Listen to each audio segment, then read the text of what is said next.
do, what I do, what I do, what I do, what I do.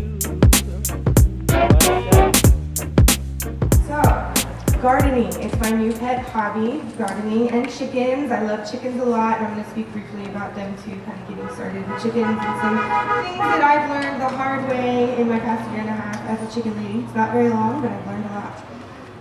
I want to first begin by discussing the global perspective of why gardening is important. As Taryn mentioned, I have spent many years banging my head against the wall politically, whether it was GOP, Ron Paul politics, or state legislature, city council, whatever it is. I found myself there beating my head against the wall. We'd have some small victories, but ultimately every single year the state would encroach further and further upon our liberties.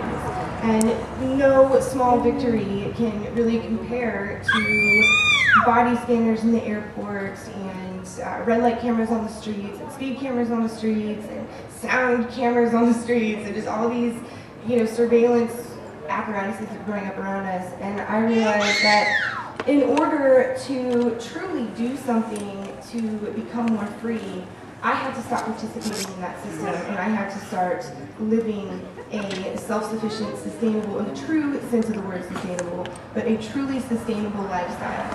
And that means I needed to transition myself to a point where I wasn't paying an income tax because I didn't have an income. I wasn't buying food from a grocery store that was shipping, my tomatoes from halfway across the continent. It meant getting to know the people in my community and living a truly localized lifestyle. And I began that transition in 2010. I had done some small gardening projects, like in containers before, but 2010, I was exhausted that summer, and I decided I wanted to live on a farm. I wanted to learn how to do this. So I found a live-to-work situation in Dripping Springs, Texas, where I lived in a camper for 6 months. That was quite an experience.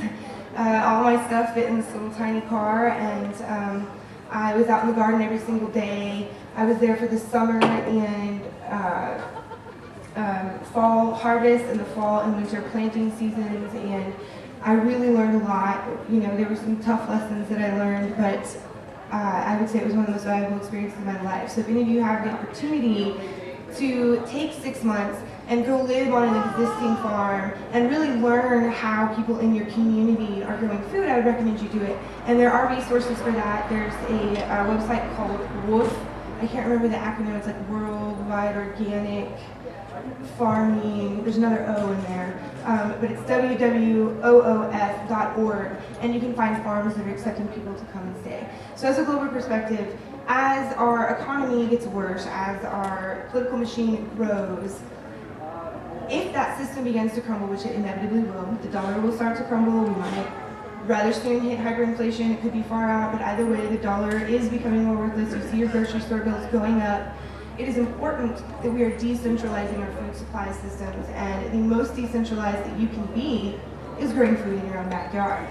The next level up would be trading vegetables with your neighbors and people in your, walking distance community, and then of course going to your farmer's market and branching out from there. But if you can try and start focusing as much of your energy in a less and less centralized manner when you're purchasing food, when you're eating, if you go to restaurants, try and shop local. So for a global perspective, it's really important. If we want to live free, we consider ourselves sovereign beings, we have to start behaving like them. And that means we have to start taking care of ourselves and eating locally. Gardening also improves our health.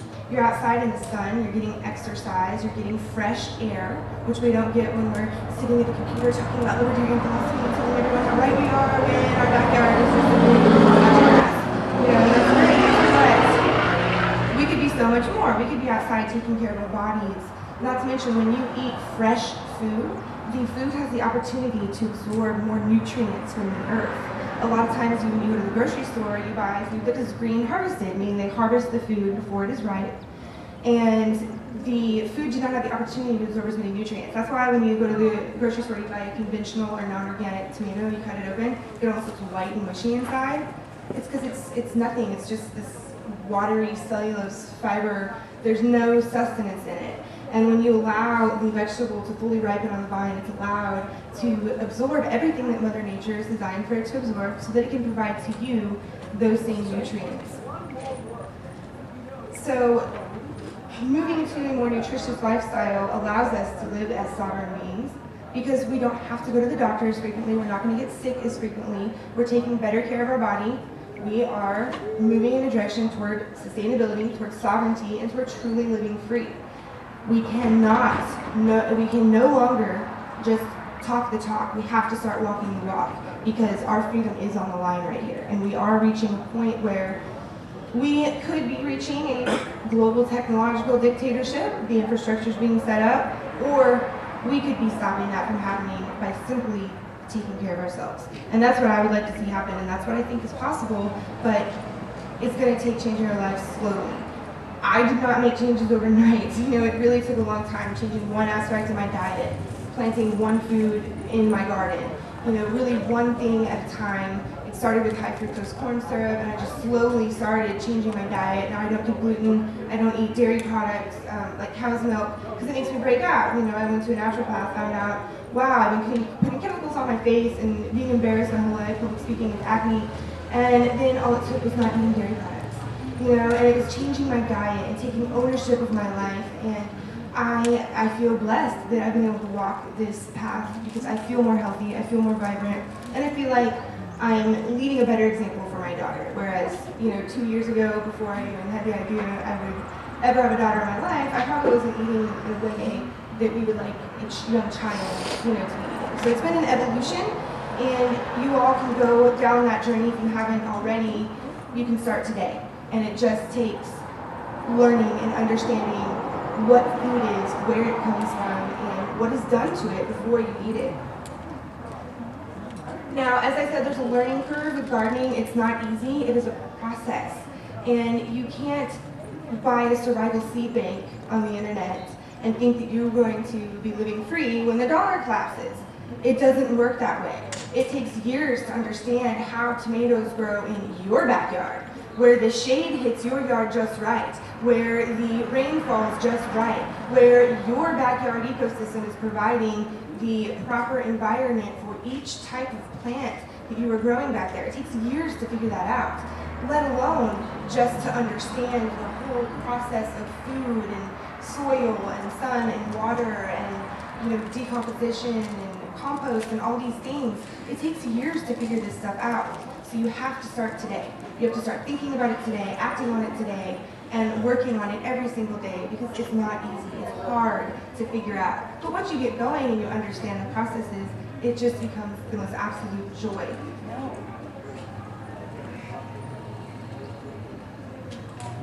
Now, one thing that I would recommend, because there is such a learning curve, and gardening is such a local practice, that you walk through your neighborhood and you see who already has gardens and you talk to them. And you discuss gardening with them. And you see what works in their garden, you see what sorts of fruits and vegetables and herbs that they are growing, and you can go home and take their ideas and put them in your backyard. That's the best place to start, in your own neighborhood, walking around, finding gardens, and people love to talk about their gardens. They love it. All you have to do is knock on the door and say, hey, can you give me a tour of your garden? And you will learn so much more than you could ever imagine about gardening from that simple question. People love to share gardening information. They love to teach others. They love to compare, to try new things. So do not be afraid. Do not be shy. It's hard in politics to go up and say, hey, I want to talk to you about libertarian philosophy and sovereignty. Some people are stand at the door in your face. Gardening, wide open door. Let me get you some tea. Let's spend a couple hours in the backyard because I love my garden. I love to show it off. So there is a learning curve. It takes a lot of time, but it starts with curiosity, it starts with asking questions, and it starts with experimenting. My gardening history, briefly, I already mentioned it. I started in container gardens and moved to a farm for 6 months where it was already fully operational. And then John and I moved into the property we live on now, which is 2.5 acres. There, was no gardening type anything set up. We did have a chicken coop already there, so we quickly got chickens, which was great, and I'll talk about that later. But the gardening in our property we just started with what we had. We used the flower beds that were around the house, and that's where we started, planting corn. We had trellis fence around the patio, so we put vine plants there. And we slowly began to build raised beds out of cinder blocks. And we were on the internet and we were looking at all these different models, and I'll discuss in detail why we chose to do things the way we did. But we use a model called hugelkultur, which is where you bury wood underneath the soil. It decomposes and it provides nutrients. It also provides heat to the roots so you can plant longer and further into the winter season or earlier into the spring season. And I'll talk about the benefits of that in more detail later. But we use hugelkultur cinder block beds, and we started with one. And it took a lot of time for us to make it happen. It was a lot of manual labor, it was a lot of work, but we figured it out. We decided what we're going to do different with the next one, and a couple months later we built the next one, then a couple weeks later we built another one, and then a week later we built another one. People started coming to our house and volunteering. We started giving them produce as it came in, and now every single Sunday we have a crew of people come out on Sundays. New beds are being built every week. Food is being planted every week. We are actively and aggressively plowing forward, but it took us a good year and a half, starting with just the two of us, of having a vision, working toward it, telling others, bringing them in, and it was slow and it was laborious, but it got easier and easier and easier as every month, every week went by. So I just want to give you my personal history so that you can feel empowered to start out slow and to work hard and to feel exhausted and to take your time. It's okay if it takes 2 months to build your first bed, as long as you're out there working on it and you're learning how to do it and you're actively moving forward. It doesn't matter how fast it is. So don't feel discouraged if it's taking you, we thought, oh, we're going to build this bed tomorrow and then we're going to plant it tomorrow. No, that doesn't happen. And our hearts broke a couple of times as we realized our self-imposed deadlines, were unrealistic. So I want to encourage you to be realistic and to take your time and to enjoy the process, because no matter how many people who can holler about the economy collapsing tomorrow, the dollar's already collapsing. It's going to be a slow process. It's happening in waves. You can learn to garden in waves, but just start. Move forward. And as your excitement catches on, it will get to a point where it's just, we have people working on our garden right now at our house, taking care of it while we're gone. And they're people that we've worked side by side with long enough that we trust them to be able to do it. And I just find that absolutely awesome. Last year we came to PorcFest and the whole garden died because we had left an irresponsible 2 young kids. We were responsible for our garden, and you know what? We came home to a dead chicken and dead plants. And it's just a lesson that you learn. There's heartbreak, if that comes with gardening. Animals die, plants die, things happen. And you just have to learn what to do better next time and move forward. So how many people in here have a garden already? Awesome, that makes me so happy. How many people in here want to start a garden very soon? That's a good amount. How many people are they don't really care about gardening too much, but they're just slightly curious and they're not sure if they're going to be moving forward with it or not? We live in an apartment, I'm afraid of spiders. Well, both of those issues could be addressed. Okay, well, and I won't focus too much on getting started because most of the room already has an active garden. But I will say, for those of you who do not have a garden yet, I would say, I'm skipping forward. Let me backtrack. First, I want to make sure everybody understands the cycle. So before you get started, I want you to make sure you understand the cycle of life and how it works. When things die, Mother Nature eats them up and they decompose. Wind, water, sun, bugs, animals create this decomposition process. And the substance that is left at the end is soil. And that is the foundation of your garden, is the soil. You have to have nutritious, wonderful, fantastic soil, or you will not have nutritious, wonderful, fantastic food. That is just the plain and simple truth of the matter. So you need to understand how the process works. And that means that things should be dying and working their way into your soil and becoming part of the earth. I am not a fan of looking out and seeing bare soil with just garden plants sticking up, because that's not the way Mother Nature operates. Mother Nature has an entire ecosystem in the soil, and it starts at the top with larger debris, which you can create yourself with mulch, chopped up wood, yard clippings. You can create your own mulch at the top, and as Mother Nature eats it, it becomes less and less chunky, less and less sticky, and it turns into wonderful, amazing soil. And so this is a process that is always happening in Mother Nature, and that I believe many traditional gardens rob from their plants, this cycle of life in the soil, the decomposition process. So I would say one of the most important things for you all to consider with this cycle of life and how it works is that if you are trying to be the provider of everything, I'm going to tear up the land, and I'm going to put in seeds, and I'm going to have to put, nasty fertilizers on it because I've ripped all the nutrients out of the soil. Your plants aren't going to be that nutritious. But if you work with Mother Nature, and you work with the way she was designed to operate, you are going to have a thriving garden. So understanding the cycle of life, you need things dying in the soil, decomposing.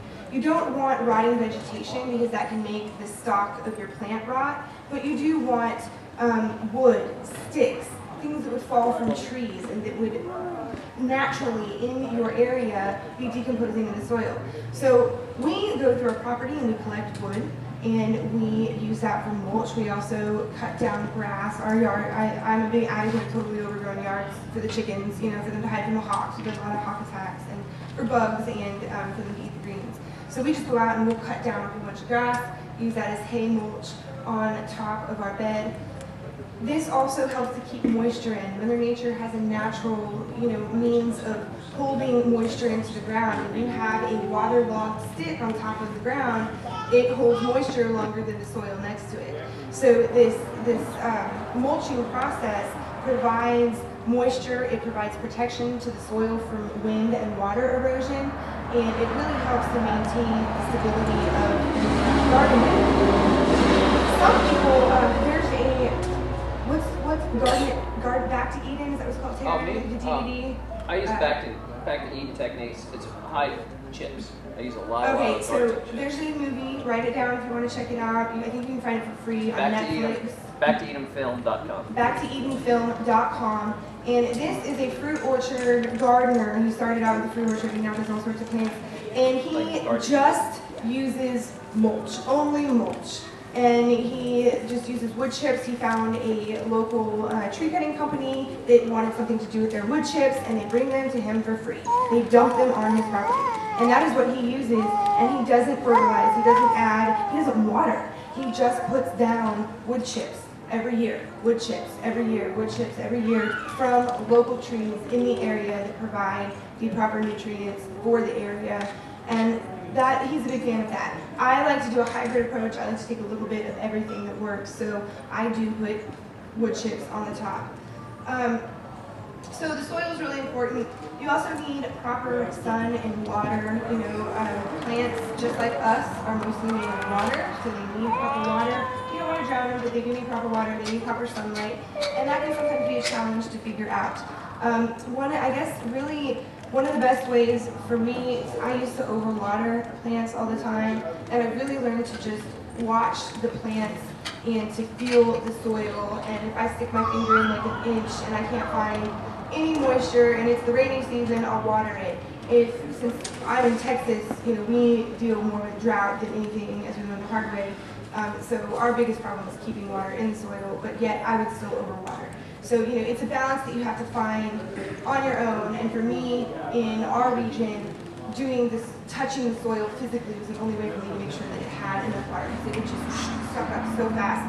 73 days in a row of over 100-degree weather last year. It was awful. Everyone's garden died. It was awful. We had little cucumbers about this big, and they just shriveled up. Cucumbers shriveled up. It's the most heartbreaking thing ever. But every single organic gardening group, everyone was like, I just pulled it, people were just not doing it. This is awful. So there are solutions to that, like aquaponics, which I'll talk about in a minute as well. Another part of the process that's important to understand is that bugs pollinate your food. So bees and wasps are actually really good to have around the garden. Even though they sting, you just need to learn to avoid them because they are one of the most beneficial aspects to your garden. Just don't put your hand on them, don't swat on them, don't go after their nest, and they'll leave you alone. And what they're going to do is they're going to go through and they're basically going to spread the pollen between plants in the flowers that bloom. And at the base of that bloom is where the fruit or vegetable is going to form. Which, I didn't know that when I first started gardening. I had no idea what the process was like, so I figure there's some of you who don't either. It's literally the base of the flower, and it turns into the fruit or vegetable that you have. And so that explains how important having these insects around. She sees a doggy, it's her doggy noise. Yeah, she gets really excited. And then, so thinking of Mother Nature, these bugs go around, they pollinate the flowers turn into fruit. The fruit is either eaten by birds, insects, or it's just dropped onto the ground. And what happens, it rots, it decomposes, these seeds then, seeds in nature have a time cycle and they know when to bloom. We have bred that out of our seeds for the most part, our food Monsanto. seeds. So the seeds are really dependent on you right now to, food seeds, tomato seeds, you need to plant them at the right time, or you're doing them a disservice because they will start to sprout when after you plant them, no matter what time of year it is. They don't know the way an acorn knows to pop up after the winter. Yeah, we have a 4-season grow season in Texas. So we have a Central Texas planning book that is put out by the Outreach Extension Institute organization, whatever that is. I can't remember what they're called. But yeah, like every community has them. It's like a extension agriculture thing, and it says each month what to start from seed, what to start from seedling in Central Texas. And so we go by that gardening book, and I'm sure they have them for every area. I wouldn't get a state-specific one. I would get a region-specific one. Central Texas is like 3 counties, and so that we have a gardening book for that tells us when to plant. Now up here, you guys don't have a year-round growing season unless you've got a nice heated greenhouse. So that's something to keep in mind as well. That canning is really important in this part of the country because you need to be able to provide for yourself year-round, even when your garden's not growing. Also here, you have to wet in the spring. Mulch in the spring, still mulch seed. Can't mulch your garden until about this time of year when it gets hot. So summer is the mulching time in this region. Write that down. You mulch in the summer, you mulch in the fall, you come to bed, you pull it all off in the spring, and put it back in the summer. Nice. So do y'all hear that? Mulch in the summers, mulch in the fall, and pull it all off for the spring because it's so wet. You don't want it to drown your plants. See, I kind of do the opposite down in North Carolina. Yeah, it's totally different. And in North Carolina, it's opposite. I pull all the wood out of pathways up into the garden bed right after I put everything in the ground. And then I put new stuff in the pathways. And then the next spring I put all that into the garden. So that's how I renew the garden. Each year I put the new stuff in the bed out of the pathway and then pull it up into the bed after. So what she does in her region is she puts down the mulch in the pathway and then pulls it up the next year for the garden bed and puts new mulch in the pathway. And that's how she prepares it for the bed next year. That's a really interesting idea. I like that. What about greenhouses for tough climates? Yeah, I mean, greenhouses are ideal. As I said, you can only grow year-round down here if you have a heated greenhouse. We would need one for the summer months in Texas. I've seen examples of hot composting. I'm sorry. Composting to heat greenhouses. I've seen examples. Yeah, there's all sorts of interesting ways to heat your greenhouse without the use of electricity. You can use compost for that. There's all sorts of different solar things that you can set up, reflections. So there's all sorts of ways that you could set up a really, truly sustainable greenhouse here in this region, which would be really neat to do. So now that I understand the process of how it works, that was something I didn't totally understand when I first started gardening. So I figured that out. Like, wow, there's a fruit growing in the base of that flower. It was awesome to me. It was really exciting. So I wanted to share that. For getting started, I would recommend sticking to just 2 or 3 plants to start out with. For me, the easiest things that I had were 4 things: tomatoes, basil, beans, and squash. I had really good luck with those. They were simple, they were easy. I've had a hard time starting the tomatoes from seed, but when I have a transplant, I do wonderful. And we have a friend who we do a barter deal with in Central Texas. He starts all of our stuff from seed. I plant it all, and we kind of share responsibilities that way. And I can keep a seedling alive. I can't necessarily get stuff to come up from seed. That's something that I'm learning, and working on. So. Tomatoes, basil, beans, and squash. That's what I had the easiest time with. They just grew awesome for me. Other things I kind of messed up on every now and again. Use what you have to get started. You don't have to go out and spend a lot of money. Use what you have. Use the soil on your property. Use your own yard. Use the flower bed. Use whatever pots you have. Use what you have. Don't go spend money. It's okay. You can start with what you have, where you're at, and just build up. And as you go, create mulch from your own property. Just use what you have. Move forward slowly. As you gain in resources, you can direct them toward, I need to go buy a bag of mulch, or I need to go do this or that. You can start slowly directing resources, but you can just start out with some seeds and some water and your backyard. And start where you are with what you have and build slow. Don't go out and spend $1,000, because you'll probably spend it on the wrong stuff the first time you shop anyway, as we've learned the hard way at our house. Add more each season. I try to grow the garden every time a new season, planting season comes around. Add new things, try new vegetables, So this summer I'm trying some new things, tomatillas, which I'd never grown before, some different types of tomatoes that I hadn't grown before. I'd never grown watermelon before. I'm growing that this year, So I added some things this summer, that I'm trying and experimenting with, and I feel more confident about the things that I grew the last 2 summers, because I've done it 2 summers in a row, and it's just kind of going through the motions for me now. I feel like I know how to deal when the squash plant gets powdery mildew on it. Like I can go out and deal with it because I've done it before, and it's not as stressful and overwhelming. And sometimes things happen, your plants get diseased or whatever. The internet is a huge blessing. YouTube. You can watch how-tos on anything gardening. It's awesome. You could spend days just sitting there watching YouTube videos. So any question that you have, YouTube will have the answer. If YouTube doesn't have the answer, post on your Facebook, and all your gardening friends will have so many ideas for you that you will be like, okay, it's going to take 5 years to implement all this, but I'm excited about it all, And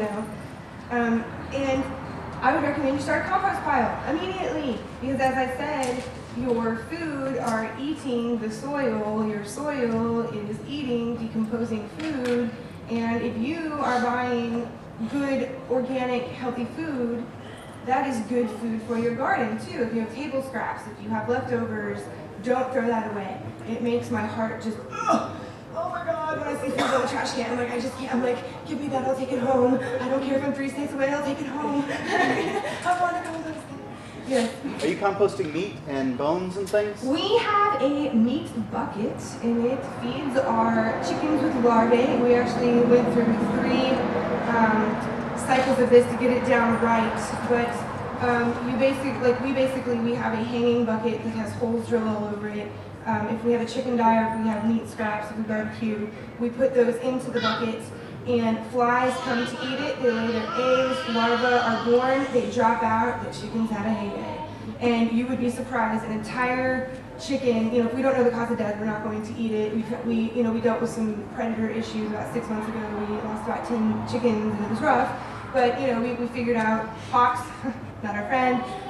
We figured out ways to deal with those situations. But those maggots and those flies, we eat an entire chicken in like 36 hours, just gone. It's crazy.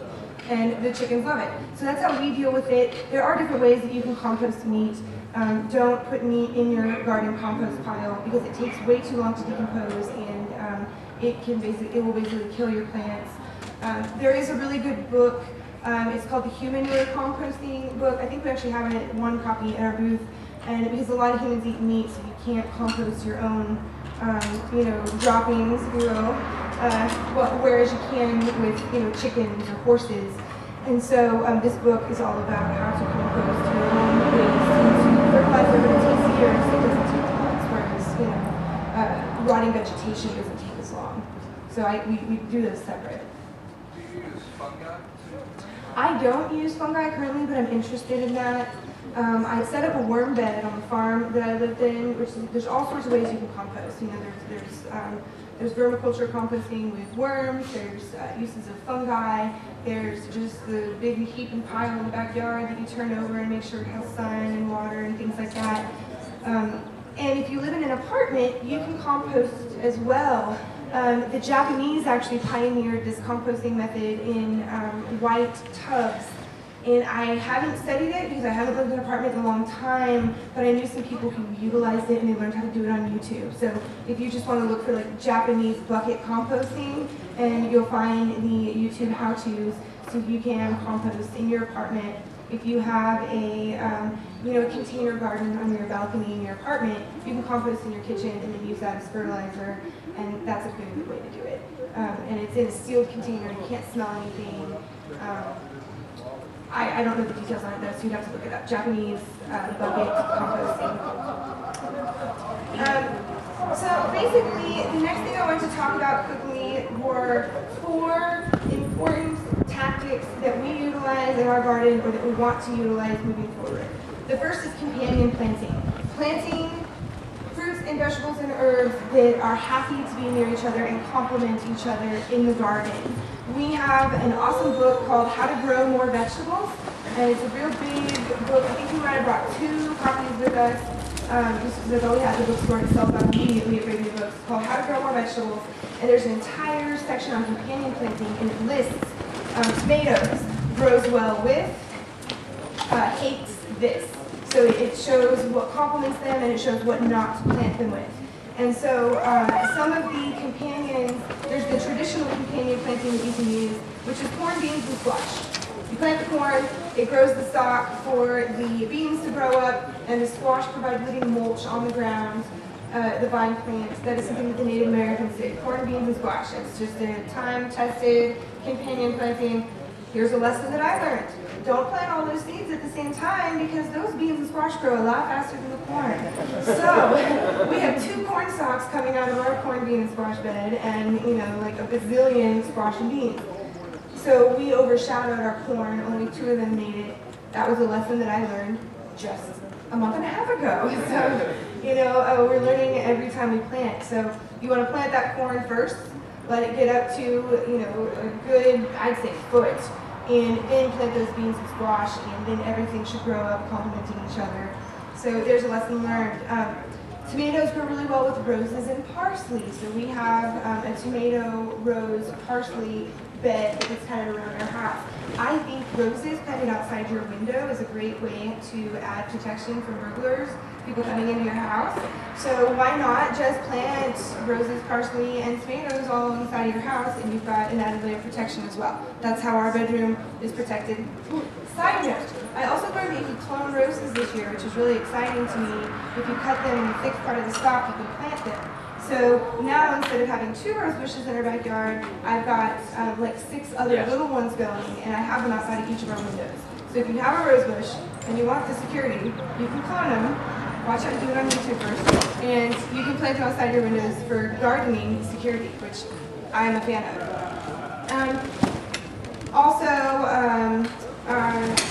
Tomatoes also grow well with mint as a companion tomatoes. So when I had a mint plant that wasn't doing well, in the pot that I had it in, I had a big section of my tomato area. Mint grows crazy, so don't plant it anywhere you don't want it to grow wild. But I planted it on the side of our patio, and because I figured the wind comes tearing across our yard all the time, I want to have a mint-smelling patio. That's what I want. I grow as much as you want, mint, right? So I planted it near the tomatoes so it could complement them, but also provide, scent for our property. So companion planting is really important. Another one that I like to utilize is okra, basil, and peppers. Those 3 complement each other, and so you can plant okra, basil, and peppers together. So that's companion planting. You can find lists of companion plants on the internet, or you can buy a book like the one I mentioned, How to Grow More Vegetables. The next tactic that I like to utilize is square foot gardening. This is a great way to pack as much plant life into your bed, your garden, as possible to get the highest amount of food production. A lot of us will go out and we'll garden, we'll read the back of the packet, and it's like, okay, so 5 million seeds in a straight line, and then pull out the seedlings as they come up until they're spaced as far apart. Why do you want to kill all that food every year, right? So why not just plant them in a grid in a spacing format that is decent for that particular fruit or vegetable? So for example, onions, you can plant 9 per square foot. So every 3 inches in a grid, you've got 9 per square foot. You can plant a whole bunch of onions in a bed. We had 56 onions in half of our bed this year, and we've had onions hanging in our living room for 4 months now, and we're still eating onions that we grew last winter. It's awesome. So, we had really highly productive bed because they just grew right next to each other, really close, and they still got nice and big and awesome. So you can use square foot gardening. There's an actual book called Square Foot Gardening. You can also watch YouTube videos about it. I think I only brought 1 copy of Square Foot Gardening because we took the train here, so I had each bag could only be 50 pounds. But that's a really fantastic book. It gives the best advice, in my opinion, in terms of how to plant stuff. I use square foot gardening in combination with companion planting. So if an okra is 1 per square foot, a pepper is 1 per square foot, and basil is 4 per square foot, I make my grid in my bed and I plant peppers, basil, okra, or I do every other okra and peppers and then do my basil in the perimeters. We use cinder blocks, so we've got the ability to plant herbs in the perimeter. So I combine companion planting and square foot gardening to add, optimal spacing as well as optimal companionship, I guess, with fellow plants. A lot of plants complement each other. The next tactic that we use, I mentioned earlier, is called hugelkultur. And this is something that could be interesting for you all here. It's this concept of burying wood underneath the ground, and as it decomposes, it provides not only nutrients ongoing, but it aerates the soil as the wood decomposes, so soil will fall into the gaps. It also provides heat as it decomposes, and so you can plant your stuff earlier in the season, and you can it'll actually stay alive longer into the winter season because those roots are supported by the heat from decomposition. I would be interested in looking into the rainy region aspect of here, but the first video we watched was in Europe, in a really rainy country, I don't remember which one, and that was where we got the idea. So I think it would probably work out fine, but I would definitely want to check that out, yes? Okay, thank you. So hugelkultur, you bury wood, you put your soil on top of it, and that provides ongoing nutrition, ongoing warmth.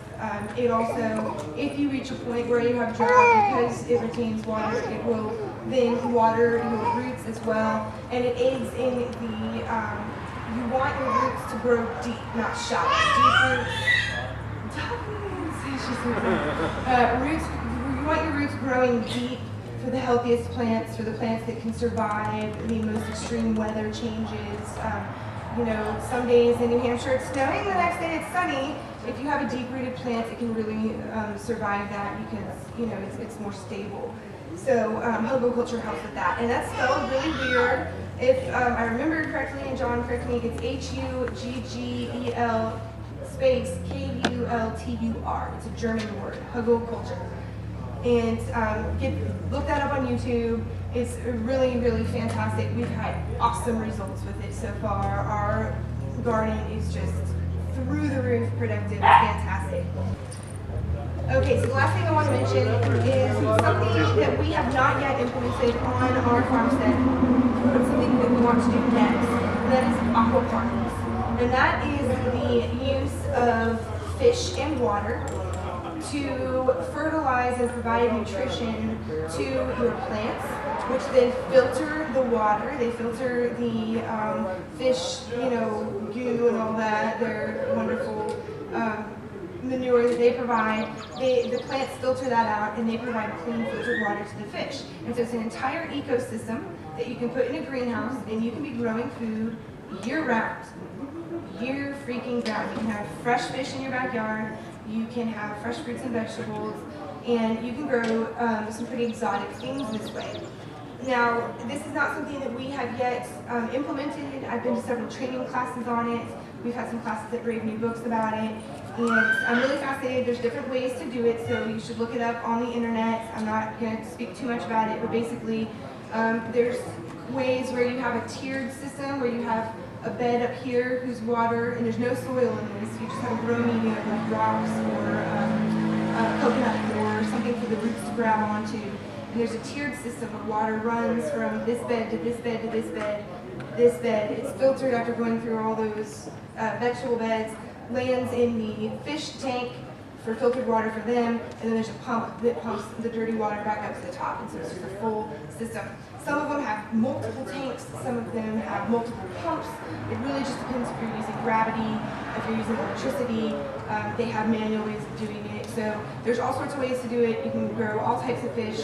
I would just, you know, yeah, I would look it up. But I'm interested in it too. So if anyone here does aquaponics, anyone here do it? But there's a project in Milwaukee, Wisconsin called Growing Power. Growing Power, I've heard They that. have amazing videos on the entire concept of the aquaculture and indoor gardening. So look them up on YouTube, Growing Power, and they have all sorts of aquaculture, indoor gardening, urban gardening type of videos. So if I hear of anyone that's at PorcFest that is a current aquaponics person, I'll let the word out so that you can talk to them. I'm not that person. So the last thing I wanted to talk about are chickens, backyard chickens. They're the biggest blessing of my life, and I consider them a vital part of the garden for multiple reasons. First and foremost, they eat bugs. They eat lots and lots and lots and lots and lots of bugs. Especially ticks and mosquitoes. Yes, ticks, mosquitoes. They go nuts over scorpions. Yes, we have scorpions in Texas. Our chickens eat them. So they are just, I would not eat a scorpion myself, but they are a fantastic pest control. They'll sometimes eat small rodents and stuff too, lizards, things like that. You know, I don't know lizards here. But they do eat small stuff, and they also provide manure that you can compost in your compost and use in your garden. Don't put it directly on your garden because it can burn the plants. We do when we're first making a bed, we mix it in with the soil. When we're doing the hugelkultur and burying the wood, we do mix straight chicken manure in there, but never put it on top of your garden. It will burn your plants. Basically fertilizer burn is what it is, and you don't want that. It needs to be decomposed. It needs to have been processed by Mother Nature, you know, bugs, sun, water, all that, to be safe for any plants. Chickens also provide eggs, which are awesome. If you've ever had backyard chicken eggs, you will never want to eat eggs from anywhere else in your life. I mean, it's just, there's nothing that compares to going out in your backyard, picking up an egg, going inside, and cooking it for your family. It's amazing. They look different, taste different, smell different. They're fantastic. They are more nutritious for you as well, because especially if you have free-range birds that are out there eating from the earth and bringing in what your local ecosystem has to provide, you are thus getting those nutrients as well. And you know, fun fact, chickens we do not like, it also provides meat. I am a vegetarian. I do eat soup that we make from our chickens that we slaughter. I did try to eat the meat once, but it's been since 2003 and it did make me throw up. So I am not against eating meat. I'm just against factory farming. I became a vegetarian when I lived in a small town that only had a Walmart. There was no organic food. But I do eat the soup. I do try to have the beneficial qualities, you know, that come from the broth and the bones of the chicken. So if you're looking into chickens, these are things you need to consider before you do it. They need a safe place to roost. They need to be up high. They need to be away from predators. If you live in a really high predator area, some people lock theirs up at night. Ours just decided that they wanted to roost outside, so they roost outside. That's what cats and dogs are good for keeping away predators. As long as your own cats and dogs don't kill your own birds, which has been an issue in the neighborhood that we've had. They need nutritious food. Don't just give them feed. It's okay to supplement them with feed, especially if you're living in a neighborhood and you don't have access to 2.5 acres like we have. But you don't want them just eating feed. They need fresh food, just like you and I do. You don't want to eat a box of cereal every day the rest of your life. You want lettuce, you want fruits, you want certain things. So make sure that you are providing your chickens with table scraps, with fruits and vegetables. They need calcium. You can get them oyster shells to make sure they have calcium. If not, they might peck their own eggs and eat their own eggs. So make sure they have nutritious food. Make sure you research a well-rounded chicken diet before you get chickens so that from day one, your chickens are happy and healthy. Like I said, we have a meat bucket that provides the maggots, and then there's like a hole this deep underneath of it from scratching, like hitting them. They love it so much. They need a place to nest and to lay their eggs. If you don't provide it for them, they will go create one. And it might be, you leave your freaking window open in your car that you drive once a week and you might find eggs on the floorboard. They need a small, safe place where they feel comfortable laying their eggs. And if you want them to sit on their eggs, it needs to be a place where they can also get out and have access to food and water and be safe from predators. We learned that lesson the hard way. We had some broody hens, which are hens that want to sit on their eggs and hatch their chicks. And we had them out in the middle of our yard where we were dealing with neighborhood dogs, and we didn't want them out unless our dog was outside, and our dog was an indoor dog, so he was only outside during the day, and he came at night. So, we had to physically pick up their nesting spot and move it into the coop because they had become broody and were laying on their eggs outside. So that's something to keep in mind. They need a safe place to sleep up high at night. They need a safe place to lay eggs, and they need access to water, fresh water. If your water's fluoridated at home, if you filter it for yourself, you should be filtering it for your birds. They also need protection from predators. The biggest predator in our neighborhood has been neighbor dogs. The second biggest is hawks. And we've had a couple of unknown, things, but most signs have pointed to dogs and hawks. So the best protection against a dog is another dog, a guardian dog. People always suggest to me, because our dog has passed away, oh, get a herding dog. It's like, no, you don't want something to hurt your chickens. It will give them a heart attack if you die. You need a guardian dog, and you fund them, an animal that is bred to guard flocks, not one that is bred to move them. So keep that in mind. And here's another thing.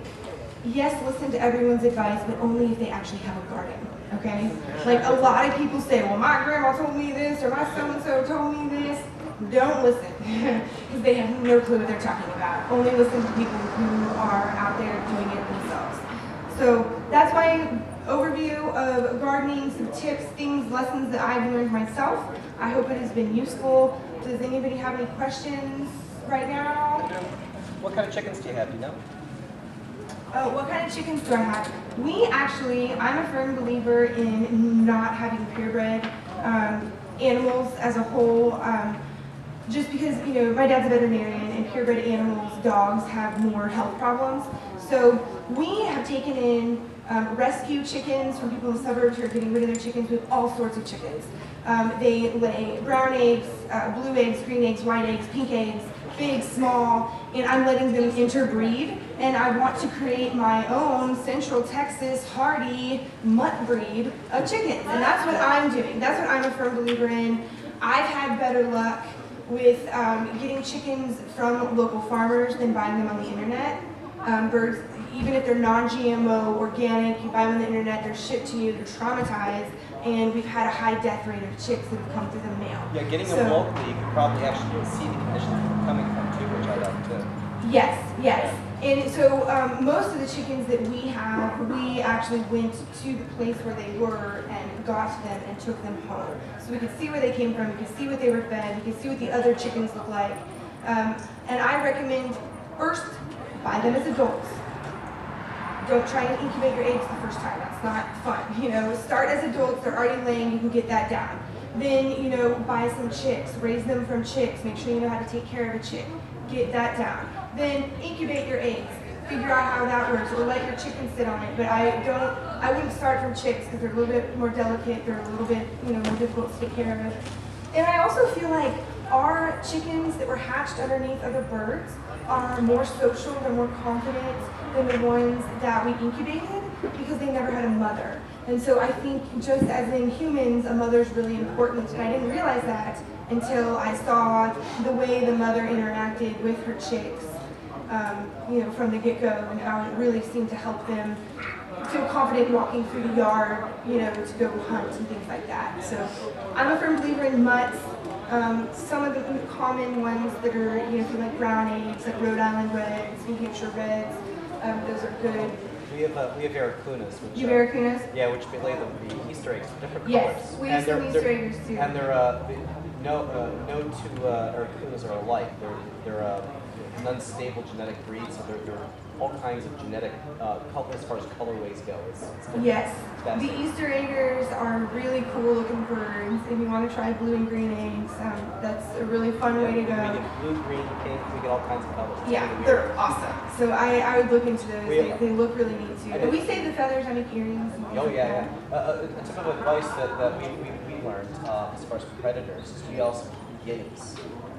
Yes, guineas are a great guardian Oh God, bird yeah. for your property. If there's a predator nearby, they are. Oh, and that's another thing. They will alert. They will alert you. So that's another thing to keep in mind. They'll alert when Someone's coming down when the a leaf street. falls from a tree. Yeah. Okay?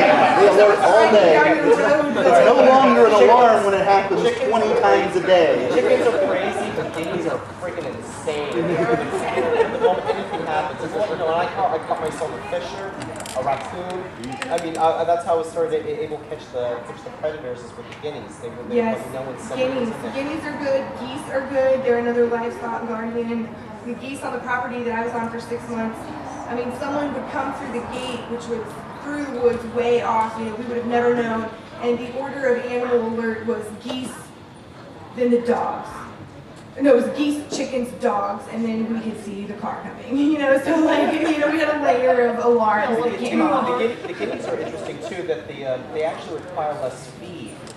Whereas like a chicken, like 80% of their diet is insects, like guineas are like 95% insects. So guineas eat 95% insects, so it sounds like you give them less feed. I've also read, there's a book called The Resilient Gardener, and they advocate ducks over chickens, and I'm interested in ducks. I tried ducks. I had problems with ducks. You have problems with them? They're very, very messy, and they are literally sitting ducks for predators, and they bring the predators in. Yeah, they have a hard time getting away from predators, but they also can only jump so high, so Yes. they can't get into your garden. The usually. guineas will fly into the trees whenever there's a predator, and they'll just honk like crazy. It's crazy. That's awesome. Yeah. Any other questions or comments? Yes. I do. I think I I'll can. repeat the question. With the wood compost, putting the wood in your soil, have you found that there's certain types of wood that are better than others? I mean, I think whatever is local to your backyard first, your neighborhood next, and then the region. Regional is going to be better. Don't plant things that are toxic to plants, like cedar. You don't want to put into the ground. That's not going to do I well. have a big pine in the yard. I mean, sometimes we use the pine needles on the garden. Most of the times we use ground clippings. Yeah. Because the pine needles are good. She's got an answer for you. Okay. And I'll repeat it. Pine needles have a very acidic, so they're very African and blueberry bushes. If you add it to your compost or your garden bed, you have to add a lot more lime. Change the pH also. Yeah, I think we stopped doing the pine. Okay, so everyone hear that? Pine needles are highly acidic, and if you add them to your garden, they could change the pH. And there are pH testing kits that you can get for your garden. Yes. But I have a row of Jerusalem artichokes, which is one store. Yeah. And then my next row of permanent stuff is the blueberries, which I do mulch with the pine needles. It does. So mulching Yeah, blueberries yeah. with pine needles because you want the acidic. And of course, other hydrangeas and stuff like that, but like the acidic stuff. But then I grow my onions in there too, along the edge. Because the onions like the acidic. So the onions like the acidity too. Especially- I'm learning new. Yeah. That's being recorded. So I'm not So writing it my down. companion planting is a little different from experience. That's awesome. That's good. But yeah, I do the cilantro, onions, radishes, and lettuce. Cilantro, Around- onions, radishes, and Around lettuce. blueberries. Around the blueberries. Nice. That's awesome. Yes. How many years have you done this? I moved on to that small farm in the summer of 2010. So 2 years, that's it. But I learned a lot because I kind of just dove in head first. I don't know it all though. I'm learning every day. Yes. I live in a condo and I just have a back deck. Is there any plants that are really good for like bucket gardens or concerned? She was asking if there's any good bucket garden plants. I personally had really good luck with tomatoes in buckets. I had good luck with peppers in buckets.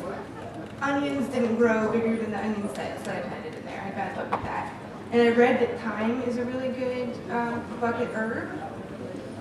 I've done basil okay. Does anyone else have any things that do well in buckets?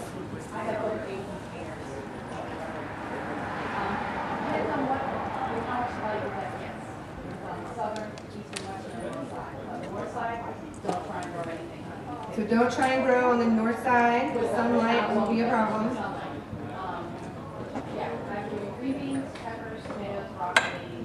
I've done all sorts of herbs, lettuce, spinach. Radishes will grow, but greens not. I've done the carrots, little fungal ones, short ones. Yeah, we have little carrots. They're really hard to do. And tomato keeps you alive. So that's the thing that you want. One tomato plant goes in a 5-gallon bucket. Yeah, look at your square foot gardening chart and then make it bigger for buckets because buckets have limited access to water and they dry out faster. So you to make sure they have more. Okay, there's 2 questions and I'm going to give them 30 seconds each and then we're going to have to call it quits because it's noon and people need to move on. Yes. Actually, it's not a question, it's addressing that. Pinterest is a godsend for information on vertical gardening and what to do in the small spaces. I have actually I've joyously spent many times more than my natural limit for online time looking at the suggestions that people have and even like reusing different things that you would never even thought of for So Pinterest. Go to Pinterest for vertical gardening, indoor gardening. I believe there's also a lot of good outdoor gardening. Yep. Pinterest is just a really useful place. I use Tumblr as my blog, blushfamilyfarm.com. It's just a photo blog, really. But there's a whole lot of gardening blogs on Tumblr, too, that have a lot of good advice. Okay, last question. Just again in reference to gardening and I tried to compost termites. They're really cheesy. And also on those things that you can partially